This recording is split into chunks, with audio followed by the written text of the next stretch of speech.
Lo sapevate che dal medico di base si può chiedere di oscurare proprio nome e cognome con una fustella adesiva nel rispetto della privacy? Eppure dal 2005 c'è questa possibilità, che costa alle casse del Ministero della Sanità 1,5 milioni di euro all'anno. Tanto costano le famose fustelle adesive, che nella maggior parte dei casi non vengono utilizzate dai medici di base, addirittura buttate via. Uno spreco che potrebbe essere utilizzato per rimpinguare le spese nel capitolo della medicina generale, così come chiede la Federazione regionale dei medici di base con una lettera indirizzata ai ministri Sacconi, Brunetta e Tremonti.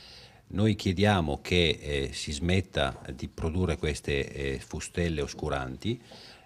Siamo in grado, per tutelare la privacy, perché questo era il significato, di togliere il nome, per cui non abbiamo bisogno della fustella oscurante. Continuano a mettere il dito nella piaga i medici di base rispetto ai costi della sanità pubblica. L'altro problema in primo piano è la mancanza di posti letto per i post-acuti, principalmente pazienti over 65 che in Veneto rappresentano il 19% della popolazione, rispetto ai 300 posti letto per acuti che ci sono in più nei nosocomi veneti.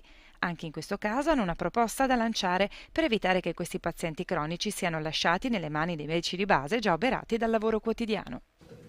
Noi proponiamo che vengano assegnati in parte alle riabilitazioni e in parte spalmati sulle case di riposo nel Veneto come posti di sollievo per i pazienti cronici anziani che si scompensano e che non trovano posto in ospedale ma possono essere curati in questi ambienti.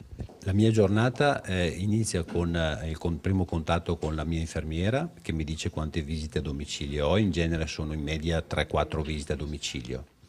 Poi devo andare nella casa di riposo dove ho 2 ore timbrate ad assistere i miei 40 pazienti ospiti in casa di riposo. Poi ho l'attività di ambulatorio che in genere mi occupa circa 3-4 ore.